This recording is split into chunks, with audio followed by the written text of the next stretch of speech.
Selamun aleyküm. Aleyküm selam. Sen de kimsin?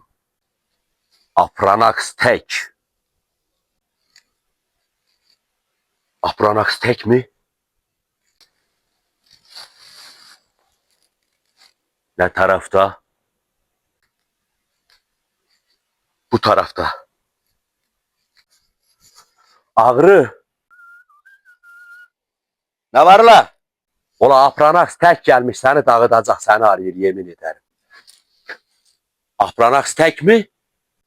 Bak haraya gidirsen git kalk git yemin ederim seni bulup dağıtacak. Ağrı çık kaç kaç. O zaman ben hemen gedirem.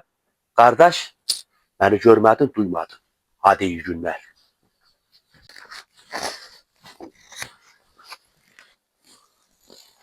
Nerede o? Gitti ağabey o. Demek burada oturuyordun ha? Artık ben varım. Apranax tek.